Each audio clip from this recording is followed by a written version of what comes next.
podcast for established marketers, entrepreneurs, and CEOs.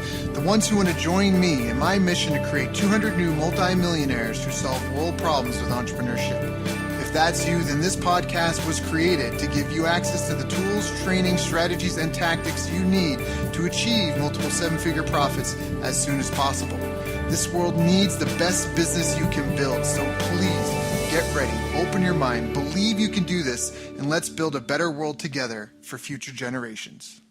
Hello, everyone. Thank you for joining us. My name is Daryl Urbanski, your host as always, and today we are joined by my friend Adrian Savage. Adrian is a dad, a geek, and an entrepreneur, and he's been an Infusionsoft certified consultant and developer for the last 6 years since he left the corporate world. And when one of his clients had a major issue getting their emails delivered, he quickly became an email deliverability expert. In fact, to solve his client's problem, he created WeDeliver.email, a unique solution that lets Infusionsoft users deliver their emails through third-party providers without changing the way that Infusionsoft works. Since then, he's worked with many well-known names to help them improve their email deliverability, inbox placement, and audience engagement to help them get their message out more effectively, get more emails opened, and ultimately get more sales. I've asked him to join us here today because for anyone using email in their business, they know making sure your message gets through and gets opened is not as easy as it once was. So Adrian, thank you for joining us, my friend. How are you doing? Hey Daryl, it's a pleasure to be here. I'm doing really well, thank you. That's awesome. And we've talked shop a little bit on email deliverability. And for some people, if you're listening in and, if you're just a fan of the show and listening to this and it doesn't seem to relate to you, like before email used to be like mail. If you tried to mail your customer, it wasn't guaranteed your mail would actually get delivered all the way through. There was a lot of drop-off points. When you drop it off at the post office, they may have just thought it was junk mail because if you were doing bulk mailing and just thrown some in the trash, it might not have been delivered to the proper place and then just kind of been thrown out because it was improperly sorted. The postal worker at the other end that's supposed to do the route and pick it up maybe wanted to get out early one day and didn't think your letter was important. There's a lot of missteps that can happen along the way. Now, when we first came out with electronic mail, that wasn't as much of an issue, but over time, a lot of these drop-off points kind of have established in their own little digital ways. So part of what we're here to talk about today is that exactly, because just because you're sending out 1,000 emails or 20,000 emails doesn't mean that those people are A, getting them, or B, that they're opening and reading them. So now, Adrian, can you maybe give us a scope a bit about what's going on in the email world today? I want to talk a bit about your story, but really to get started, just to kind of paint the picture for people, what's the environment right now for a lot of businesses?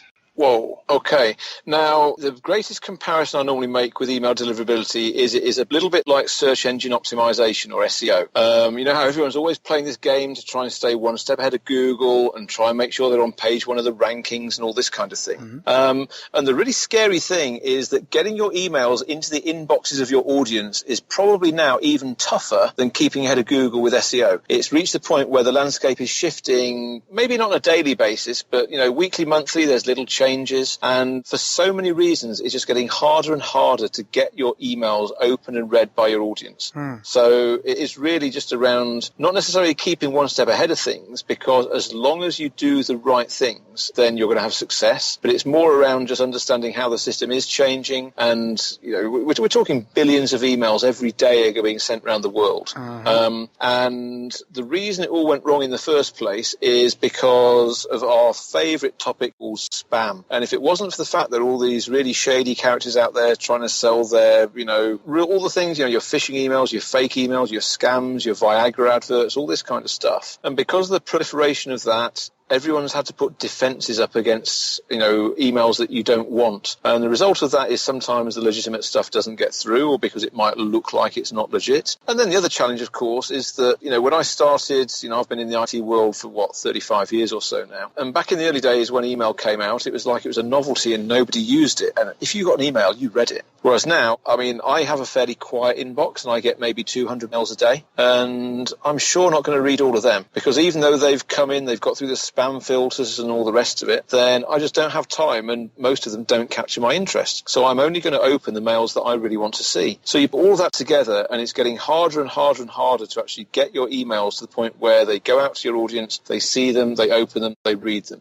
So what I can share is a few hints and tips that will make it easier for you to achieve that, because at the end of the day, if you can't engage with the audience, then you can't add value to them, you can't get your message out there. And, to most business people, and even if you're not in a business, even if you're just keeping in touch with someone personally, if your emails don't get read, you've got a problem. Now, before we even jump into that, can you tell me a little bit about your story? Like, how did you get started? Do you come from an entrepreneurial family? You were in the corporate world to begin with. Like, what was your path on being a business owner itself? Yeah, it's an interesting story, because I was so not cut out to be an entrepreneur. My family was all, traditional, old school. So, I've been a geek since I was 7 years old. So I was very lucky. My dad brought home an Apple II computer to help him with his work. He kind of didn't get on with it very well. He was about to sling the thing out the window, which is when 7-year-old Adrian starts reading the manual and teaching dad how to use his computer. So that turned me into the geek that I am now. So I was kind of marked for that. I studied computer science at school. I worked hard. I got good results. I got a job. I got into corporate life, did IT and telecoms. And to be honest, I'd still be doing that now, and I'd probably be enjoying it if I hadn't had a few life-changing experiences, like getting divorced, like having my ex-wife move to the other end of the country with my kids. So suddenly I had a few wake-up calls that meant I had to change my life. If I'd have stayed in corporate life, I'd have had no time off. I wouldn't have seen my kids. I wouldn't have built a relationship with them. So something had to give, and that was how I discovered the whole land of being an entrepreneur and business and sales and marketing and that kind of thing. Found that a lot of entrepreneurs get absolutely terrified with technology. So I kind of took my geeky approach, combined that with sales and marketing, discovered Infusionsoft, and I guess the rest is history. I really got into Infusionsoft in a big way. One of the few guys around the world who's got 100% on the certification exams several years running. Wow. Since then, I've a little bit moved away from Infusionsoft, having learned that actually I much prefer working at a strategic level, helping people really grow their businesses, and Infusionsoft is just one of the tools that allows that. And then obviously, as you mentioned, I had a client that had problems with their emails getting through, and I suddenly came upon a solution almost by accident, because I'd worked out how another client could send emails from their website that was blacklisted without going into spam using some software called Mandrill. I had another client using Infusionsoft that couldn't get their emails through, and I kind of put two and two together and made probably about 4,000, to be honest, because I worked out how to get Infusionsoft to talk to Mandrill, so that when Infusionsoft couldn't get the mail through, we could use this other tool as an alternative. So you had the best of both worlds. You had the automation and the power of Infusionsoft, but we're using another third-party tool to actually deliver the mail. That solved the problem for that client. And I suddenly realized that if that client's got a problem, then maybe a few others out there have as well. And that was how We Deliver.email grew. So right now I'm running that business, and that's it's a really successful, very, very micro niche business. It is literally, a few dozen customers.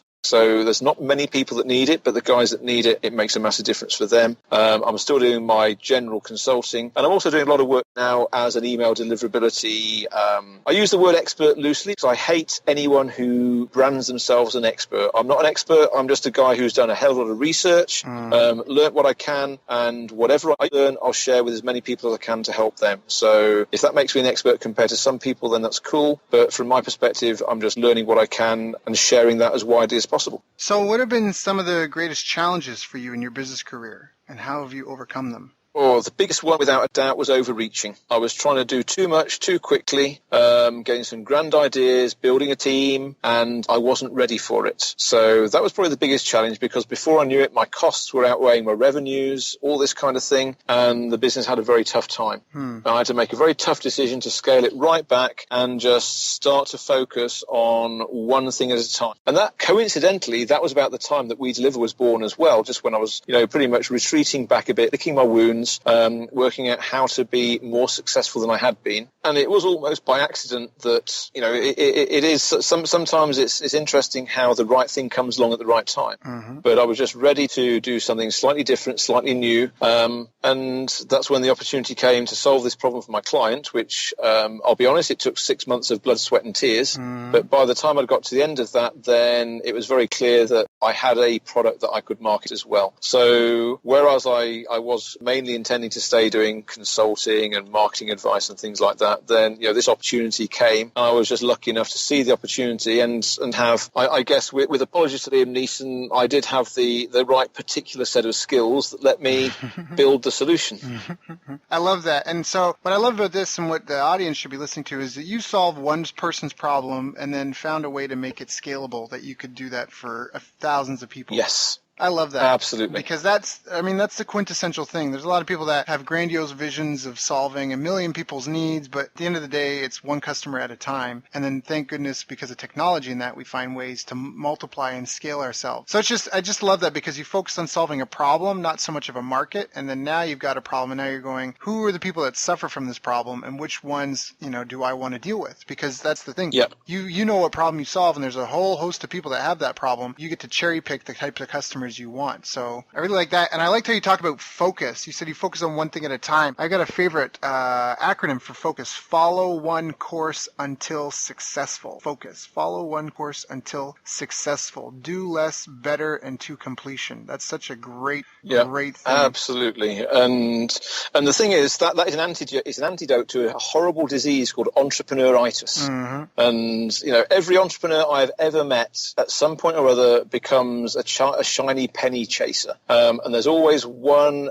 next great thing just around the corner. And I think if you can manage to focus on one thing and follow it through to completion, then that is consistently the answer to success. Mm-hmm. Is focus and being single-minded. And I'll admit, I suck at it. I've had to work really hard at being single-minded, and even now there's a few too many little distractions that I've got. When I focus on the one thing, that's when success comes along every time.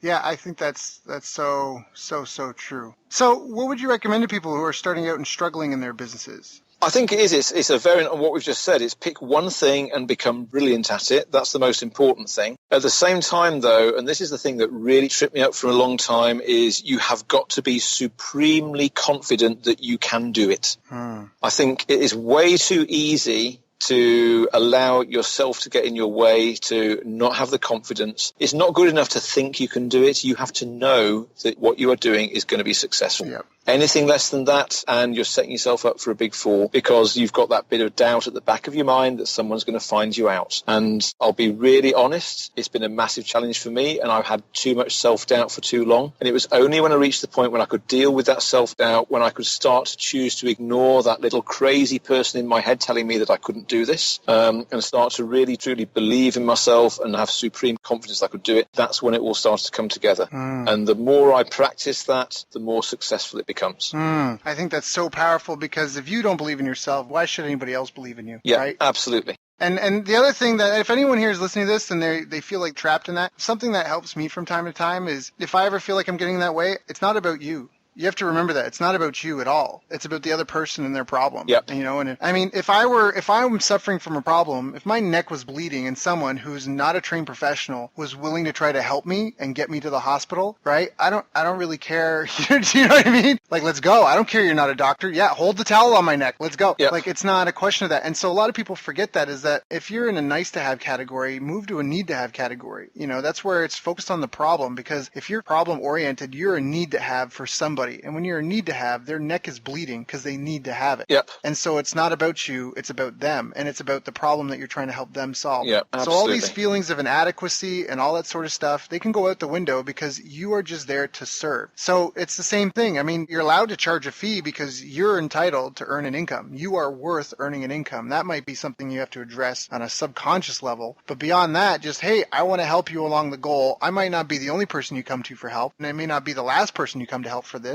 but I'd really like to take a swing at it, and I think I can do a great job. You know what I mean? Like, and remove yourself from the equation. I think that's something that helps me. Obviously we can only do so much on a call, but I think that's a good tip, is just to not make it about yourself, Yeah, exactly. Because I think the thing is, if you've got something that's absolutely amazing and you're not sharing with it as many people as possible, you are ripping them off. Yep.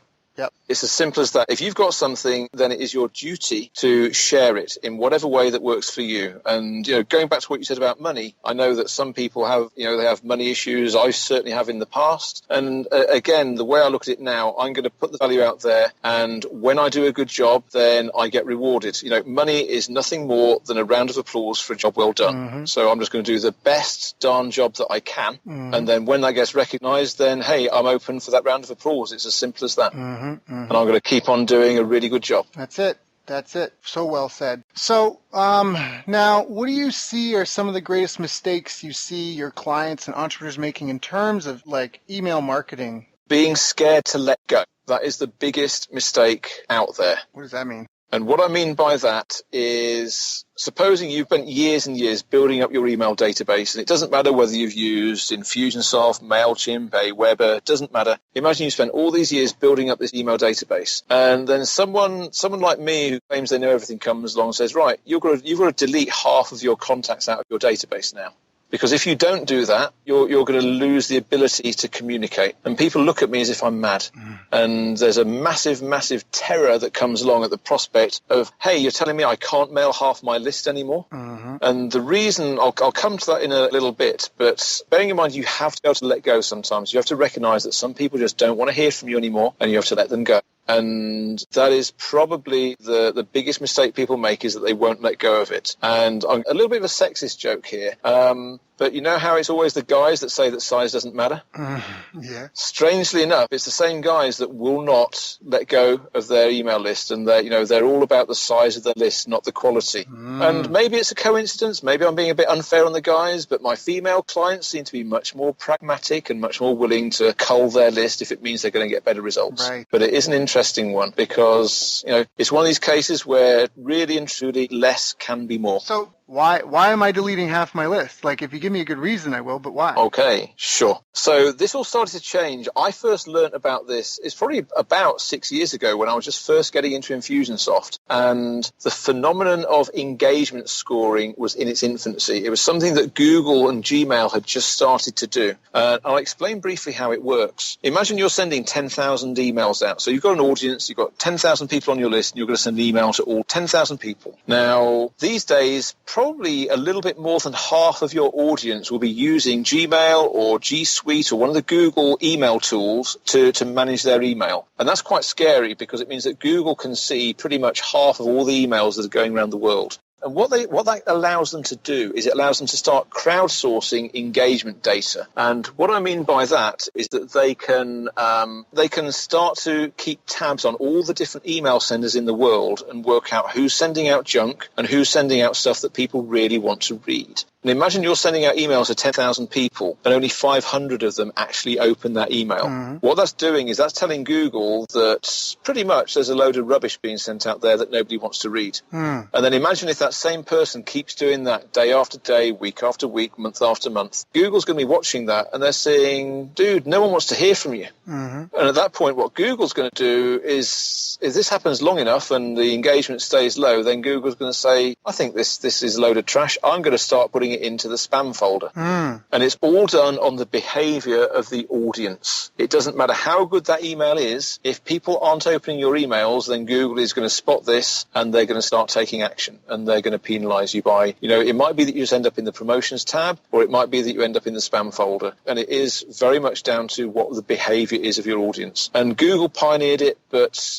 it's no surprise now that Microsoft is doing it, Yahoo is doing it. So it doesn't matter which email provider you're using, then the chances are your behavior is telling them whether or not they should put this mail in the spam in the future. And I think if for people that may be like that stupid or not quite get it, I think you have to remember, for the email service providers, Gmail wants people to use Gmail and nothing else, right? Yep. They don't want you to use Hotmail. They don't want you to go anywhere. And if you have to think, if someone were in your room, I've said this, I've been saying this for years now, probably at least 3 years. If someone was in your office and you were just barking at them and they never looked at you, they never said and acknowledged and nodded their head, they never said anything back, how would you rate on a scale of 1 to 10 the quality of that relationship? Do you know what I mean? Like, it would obviously not be a good relationship. There's no engagement. They're not even really acknowledging your existence. They're not responding. They're not doing anything. And it's the same with email. If you're blasting emails at people and they're not opening, they're not clicking, they're not doing anything, that's obviously, like you said, there, Google and these people are going, this is just junk, this is spam, we're going to put it in the spam folder. And so that's a great analogy. Now, do you have to delete the contacts? What do you recommend? Do you just start filtering out how frequently you email those people, or what? Do you just delete them? Okay, so the simple answer is it depends.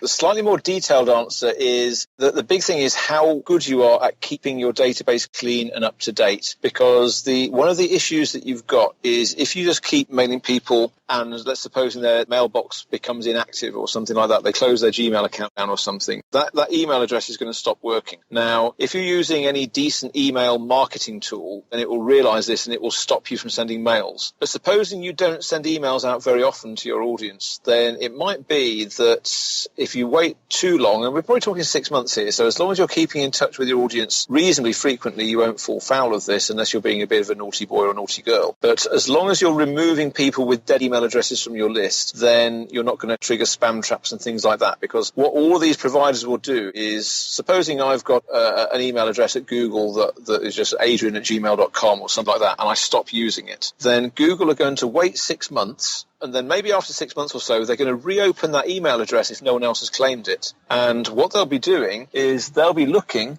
to see who is still sending emails to that address which hasn't been active for more than 6 months. And if someone repeatedly sends emails to that, which is it's a spam trap address, then again you will very quickly get blacklisted, not just by Google, but there's all kind of different organizations out there like Spam House and all these other blacklists. And they're looking for that kind of behavior to actually catch people who aren't looking after their list.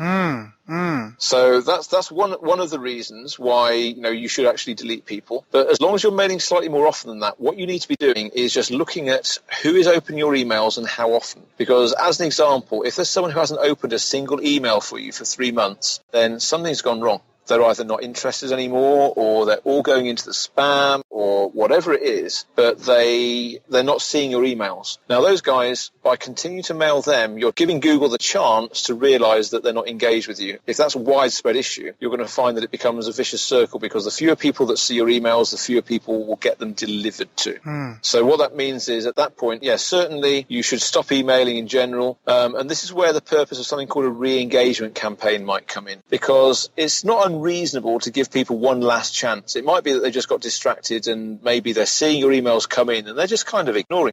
So you can put together a re-engagement campaign that will just send an email saying, hey, do you still want to hear from me? If you do, then click on this link and I'll keep sending you an emails. And if for whatever reason they still ignore it, then there might be you send an email, is this goodbye? And then maybe one last email saying, right, that's it. And then after that, you stop. The beauty of that is you can automate all of that. If you're using Infusionsoft or ActiveCampaign or any of the more sophisticated marketing automation platforms, you can automate the whole process. So you can say every time someone gets to 3 months where they haven't opened an email from you, then you can actually put them into a re-engagement campaign, and it will automatically give them this kind of one last chance. And then if they still don't respond after that, you've got to, maybe not delete them from your database. If you're not being charged per contact, then you might choose to just put a tag on there or deactivate them or something like that. But at the end of the day, you just got to do something to make sure you don't keep mailing these guys, because you're not doing anyone any favors. They don't want to hear from you, and you don't want your engagement to go down any further. Right. And there's things that you can do, especially in today's day and age. You can try to re-engage them with exporting the email and uploading it to something like Facebook or Google AdWords, where if you have, I think, at least 100 email addresses, you can run ads to those people, and that would be a way to try to re-engage them. Absolutely. But yeah, I think people are really protective. People are really protective of their email inboxes, right? Like, you can show ads on the sidebar of Google or on Facebook, or again on a page that you're going like Google AdSense or whatever, AdWords, the display network. But if you're in someone's email inbox, people treat that like you're in their house. Well, it is. And the thing is, email is a very, very personal thing still, because, people get very, very highly outraged if they think that getting spammed. And, so the easiest way to get shut down from sending email is if you just annoy one person sufficiently to the point where they make a personal abuse complaint about you. Right, right. You know how you've got the feedback process. So at the bottom of every email that comes from any marketing platform, you've got an unsubscribe link, and then they give you the chance to report that as spam. If you're using anything like Gmail or Yahoo or Hotmail or whatever, there's a spam button right at the top of your email client as well. And all of those things, in theory, that will stop the mails going out. However, if you really dig deep, then you'll find there's also a way of reporting abuse, and you can actually contact whichever mail provider the sender is sending their mails through. And you can send, it'll be abuse at, whatever, aweber.com, abuse at infusionsoft.com, whatever it is. And you can send a human written complaint to that. And as long as you can justify it and hold it up, those guys will investigate, and they will come down very hard on that person. Right. So you've got to make sure that if you're sending out thousands and thousands of emails, then you don't want to upset people to the point where they're going to do that, because I've seen it happen. Because then, as long as you are squeaky clean, you're okay. But if you're doing anything that's even slightly shady, and you come to the attention of the email compliance team in whichever ESP you're using, then you're going to have a whole long conversation that you haven't got time for and don't want. And depending on the provider, they might actually shut down your email sending while you're having the conversation as well. And if your business depends on email, then that can become very costly very quickly indeed. Yeah, very scary. Very, very, very scary. And like you said, it's a conversation you don't want to have, because as soon as you're having that conversation, the chips are stacked against you already. Yeah, so I think that's fantastic. So can we recap on some of the best habits you feel that have helped you and your clients have fantastic email lists? And I love what you said before, too, that it's not about the size of your email list, it's about the relationship. I know of people that have done over $100,000 with an email list of 200 people, Yeah, absolutely. And it's because the quality of the relationship. And I think that that's really important. So can you maybe speak to the habits, or just recap on the habits? To have a really highly engaged list and a clean list? Yeah, I think the main thing, and I'll kind of widen it out a little bit and say that people who are most successful are the ones who take responsibility for their own email reputation and their own email quality. Mm-hmm. It's way too often I hear people blaming the email service providers. They blame Infusionsoft, they blame MailChimp, they say, deliverability sucks. Mm-hmm. I have spent a lot of time comparing all the different platforms, and in particular I've worked a lot with the email teams at Infusionsoft and ActiveCampaign. And the one thing I will say is these guys, they literally work tirelessly, almost round the clock, to make sure that their emails get through as best as possible.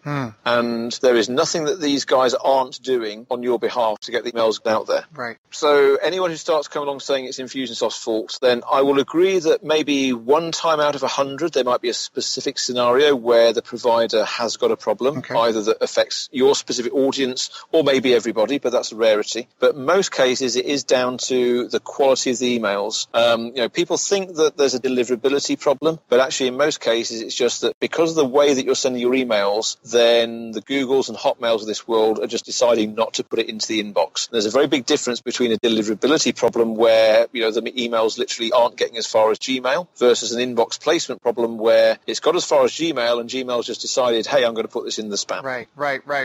So it's very much about the mindset and not blaming deliverability and saying, I take responsibility for this. I just need to do whatever I can to make sure my emails and my sending, my habits are good enough to get me into the inbox. And, there are some tools in people's that are out there in people's favor to make this easy, because it might sound kind of scary or daunting right now. But a couple of things that I'd like to speak to that kind of feed off what you mentioned was, like, changing a provider won't help, right? If you're with someone, if you're with ActiveCampaign or Aweber or NetAtlantic or whoever, and you're having email issues, it won't help you to switch to another provider. In fact, it can hurt you. Is that accurate? I'd say 99 and a half times out of 100, then switching providers is going to make no difference. And you're absolutely right. When you switch to a new provider, you are always going to have an uphill struggle because, again, there's something else called Snowshoe Spam that I won't go into now because it would take way too long to describe it. But the idea being that spammers will often use multiple different platforms to send their emails out. So if you suddenly start using multiple platforms at the same time to send your emails, then you're going to trigger a Snowshoe Spam filter. And even if you just move from one to another, then, again, Gmail knows that, right now, so take you as an example, Daryl, you might be using Infusionsoft right now. If you suddenly switch to Aweber, then Gmail is going to say, hey, this guy's started using a different platform. What's going on? Right. And they're going to look on that much more suspiciously than if you just carry on using your existing platform. Right. So it's about developing a habit, and consistency is key here. Don't chop and change between platforms because it's certainly not going to help. Right. And then owning the quality. So because people think email is cheap, because in some ways it is cheap, but people's attention isn't cheap. If you waste, I mean, it's like when I'm regrettably, there's people that, in fact, earlier today, I'm not going to go into details, but there's people that have access to me because of family relations. Mm-hmm. And, unfortunately, they've just abused it to the point where, out of courtesy, I sit there on the phone. Yes, yeah, okay. But realistically, I'm not engaged at all, right? Like, I've totally checked out. Yep. And email's the same thing. So just because you can write an email and send it to people doesn't mean you should, doesn't mean it's a good idea. And so when you had to pay to put letters in the mail, if you had to pay $1, $2 per letter, and you were going to mail 500 letters, you would put a lot of thought into that, because that was going to be $500 to $1,000 you're going to spend. So you get really clear about, look, what do I want to say to these people, right? Because I'm going to be spending this money. What do I want to say? But with email, it's like, da-da-da-da, oh, done. And it's so fast, it's so thoughtless. So it really, in some ways, it can be a disadvantage. Yeah, absolutely. But the thing that's to people's advantage is what you said before, is you can automate this. You can schedule these. So it doesn't mean you have to constantly be coming up with new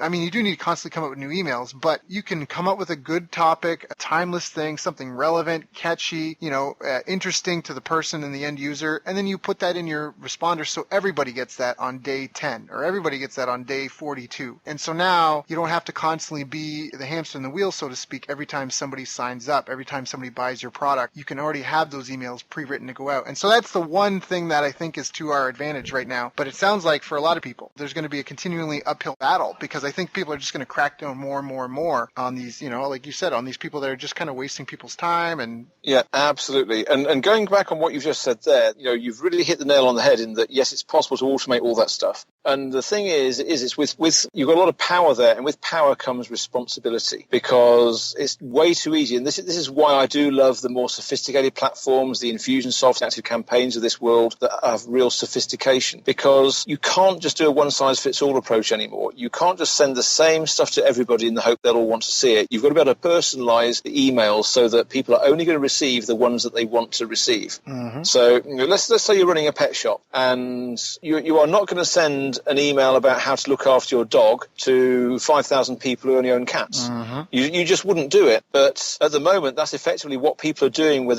their simple email marketing platform. They're not segmenting their audience, they're not working out what they want to really see, and they're not sending the appropriate content to the right people at the right time. And again, that's a recipe for disengagement. This is all about how are you going to get as many people as possible to want to open your stuff. So you've got to use every single trick that you can think of to make your content relevant. Right. Relevancy is everything. Exactly.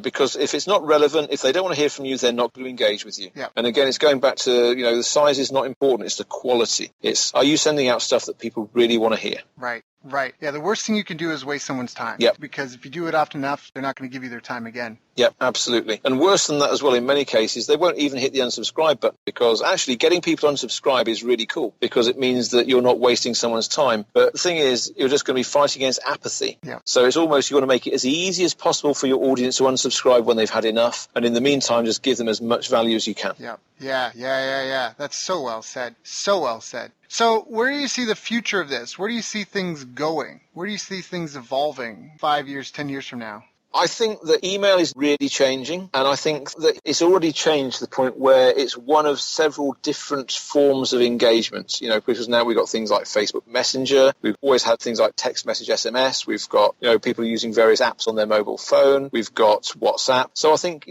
email is no longer the only game in town. So now it's becoming part more of a multi-channel strategy. And what I'm seeing now is how, as time goes on the one hand, it's still going to be crucial to recognize that email has a really important part to play, and we have to get as many people engaging with us via email as possible still. But certainly if I look at the younger generations now, then they're much more likely to use different communication channels. So my daughter's just turned 18, and last time I was in the same room when she went into a Gmail to find something, and she had about 10,000 unread emails in there. She just doesn't use her email because she's using Snapchat, she's using whatever it is. So I think it's about being diverse enough to have multiple ways of engaging. So you have really, we've always talked about multi-step, multimedia engagement campaigns, but now the multimedia bit is really widening out, because you've got to not just send different types of media, you've got to use different channels to reach people. Right. So, the more versatile a platform can be, so you can use all these different platforms. And I think that's where the future is starting to lie. But at the same time, email,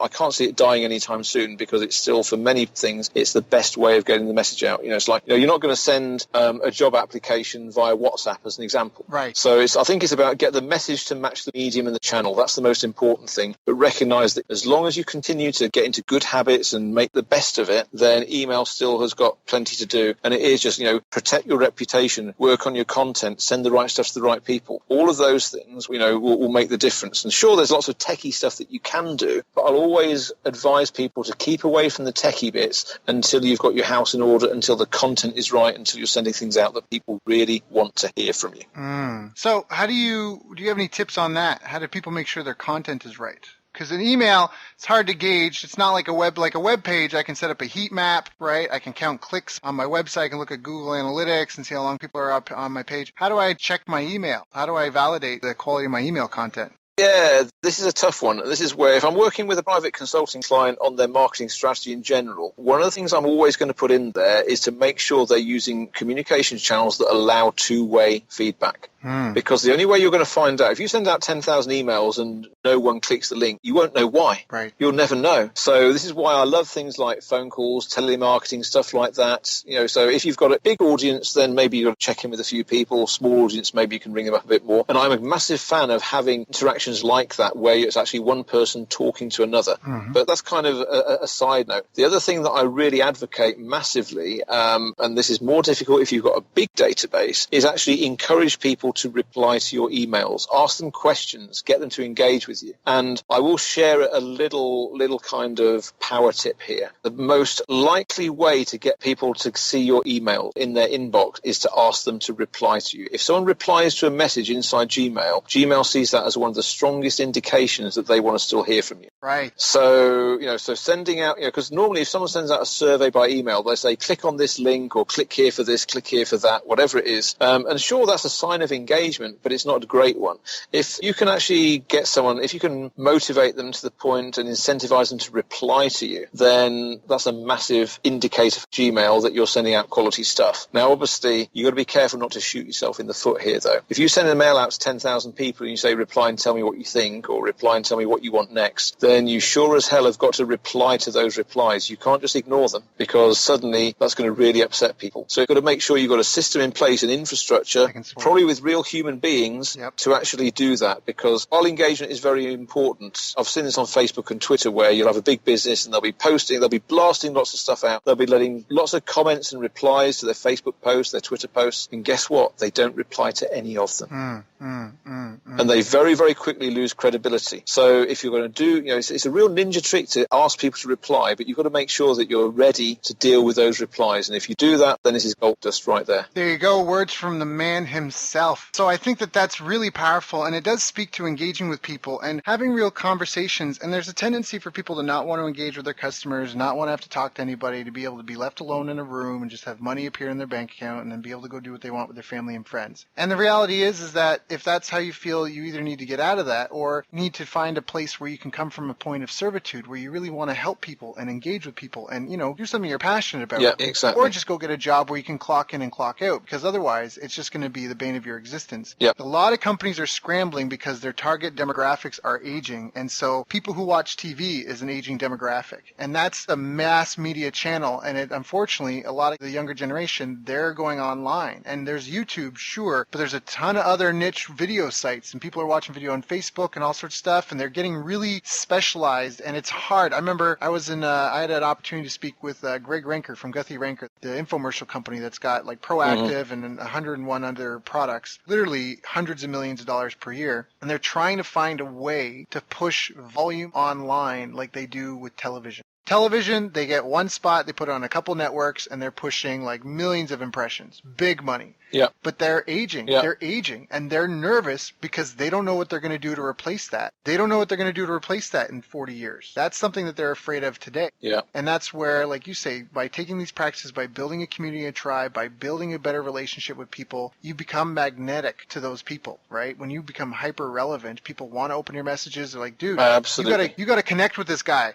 Let me introduce you to this guy. You need to talk to him because he does things really well. And that's where your stuff can become viral. So So I think that's really powerful message to share. So I guess the next thing I want to kind of ask is I was going to say, if anything, what do you think holds people back from implementing this? Is it just a lack of knowledge? Is it a fear of a dip in, I don't know, what? Yeah, I think there's a lot of misinformation out there, and sometimes, and I'll include myself in this, people can be a little bit too quick to think that everyone else is the problem and not look at your own stuff. Mm-hmm. It's very easy to think, well, this email that I created, then it's perfect, isn't it? Mm-hmm. And more often than not, then it can probably be improved. You can probably get better. So I think it is the big thing is just about taking responsibility and saying, okay, so what steps can I do to actually make this better? How can I serve my audience better? And I think that's probably the biggest thing is just absolutely taking responsibility and starting to think about ways that you can improve. And it is, I think some of it, there's a lot of kind of, I guess it's misguided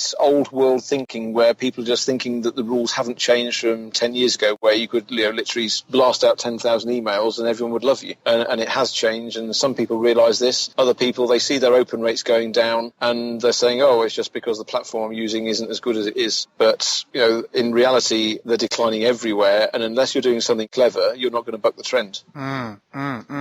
So I think it is. It's about, but also people try, they try and game the system. It's like, I still know people that will maybe put 50 empty lines at the bottom of their email so that the unsubscribe link button's pushed all the way down. Right. Yeah.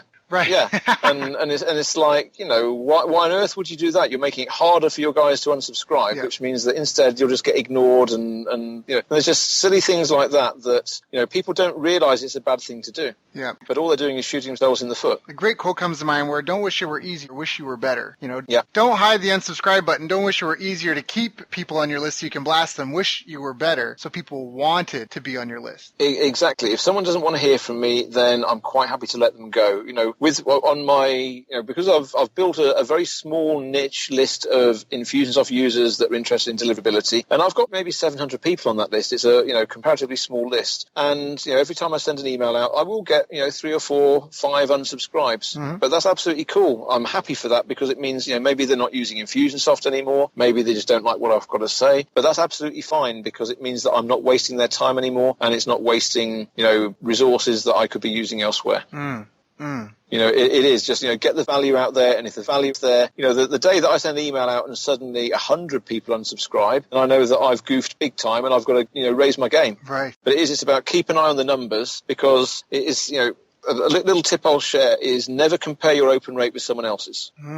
But certainly, because I could double anyone's open rate by going in and deleting half the contacts that haven't engaged. That's one of the tricks. But on the other hand, you must compare your open rate this week with your open rate last week and the week before and the month before. Right. Because if the trend is that it's going down, then you've got to recognise that and do something about it. What I love is that you're talking about the trend because open rates are more of a chest beating metric than an exact science. Yep. But the trend should be the same. Exactly. If you're adding, hundreds of people, thousands of people to your list per week, you might have to be more careful because you might have, onboard a mass of people from Yahoo and then a mass of people from Gmail and a mass of people from somewhere else. So that can fluctuate your open rate. But generally speaking, for the general population, for 80% plus people listening to this, open rates will just be a trend and something to watch and, and pay attention to that. But just know that those metrics are really hard to track. And so it's all about the trend. And things growing or are they declining? That's fantastic. Absolutely. Yeah, that's exactly it. So, Adrian, you've been so forthcoming and helpful in this. I feel like we've really made some headway and hopefully given people some stuff to think about. Are they engaging with people? Are they having two-way conversations? Are they just blasting people? Are they barking at someone in a corner in the room who's not looking at them, who's not nodding, who's not responding? If that's the case, then maybe they need to change their approach and get out of that because it might be okay today, but the way the things are going, it will not be okay tomorrow. And how do you segment people to give them more of what they need, they want right now, and even change it up after a while? Because their life's going to change. They're not going to be the same person in a year with the same issues, hopefully. And so that's some real heavy thinking to think about. Think about those things and how do you build that into your business and how do you incorporate that and how do you plan for that? And I think there's been some wonderful nuggets we've given people. Is there anything I should have asked you about that I didn't ask you about?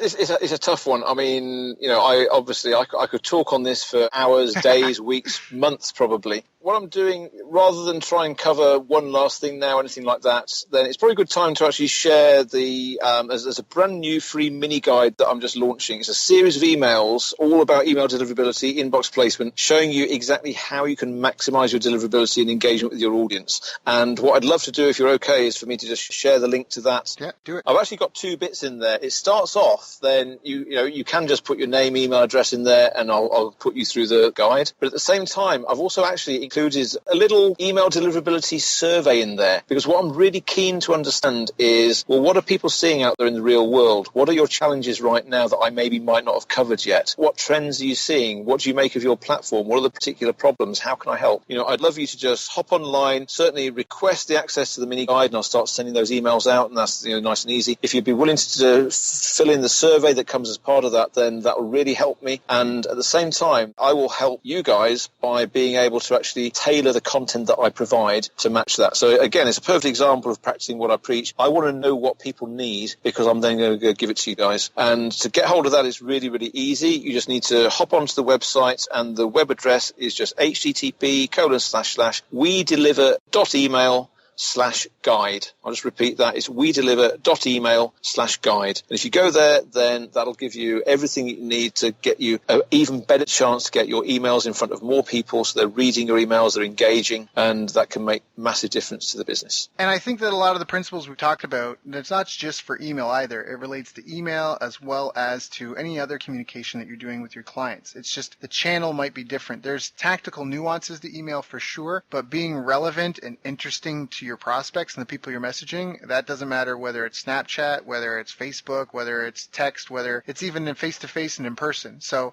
go check out wedeliver.email/guide. Adrian, thank you so much for joining us today. It's always an honor and a pleasure when we talk. I really value and appreciate you, especially for coming and helping me share with my audience today. So thank you so much, and I just wish you all the best, and thank you. No, thank you, Daryl. It's been a real pleasure. And just the last note there, if there's anything that I can help with, then you're welcome to find me on Facebook. It's just facebook.com/Adrian Savage. Add me as a friend, ping me a message. Obviously, you know how to get hold of the mini guide. So always happy to help if I can.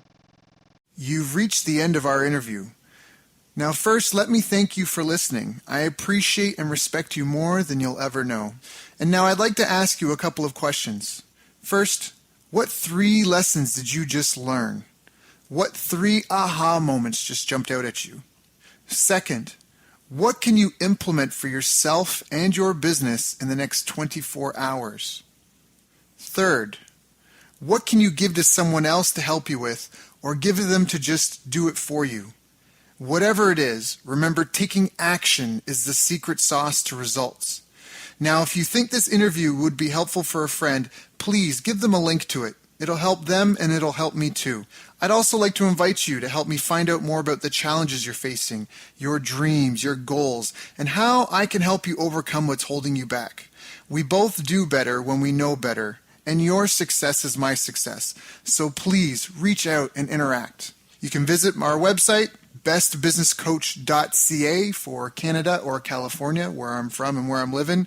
You're welcome to also try out one of our paid programs. You can find us on YouTube, Facebook, and pretty much every other social media channel you can think of. You should also subscribe to the podcast, and if you're enjoying them, please leave us a nice review. It really helps. That's all for now. Once again, thank you. Take care of yourself, and remember, the world needs the best business you can build. And I believe in you. So look, I was privileged enough to sit in the room the other day and listen to Daryl present. I had the great fortune to spend some time with Daryl Abrinsky during this week, and we had an incredible 2.5-hour presentation from Daryl. Daryl was amazing. I got so many little nuggets of wisdom. I hadn't heard Daryl speak before, but what struck me from his presentation was He's one of these hidden masters in the internet marketing world who's worked on some pretty incredible launches. Daryl has a ridiculous amount of knowledge. Daryl Abrinsky's presentation was absolutely great. I really loved an incredible knowledge of numbers.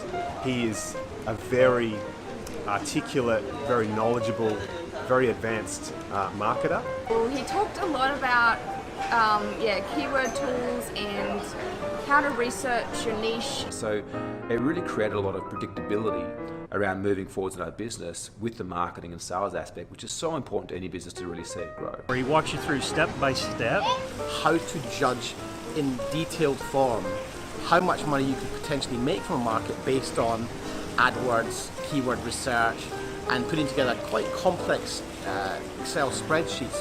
And what I took away from it is not only understanding your niche market, but also looking at and breaking down and going, am I working with the right niche? Is there enough demand there for me to be able to reach my goals? And doing that hard research. There's a lot of gurus out there that present you a lot of the why and the what, but they don't necessarily give you the how. And what I really found with Daryl's presentation, there's no holding back. There was no holding back the screens or the curtains. Like, everything was given to really assist us. His feasibility and due diligence is incredible, and he was able to show us in a really short space of time how to cut through the overwhelm. You're giving us the exact tools that we can use to test something before we even go to start testing it by spending money on it. One of the biggest nuggets that I got out of his presentation was that when people pay, they pay attention, and when people pay a lot, they pay a lot of attention.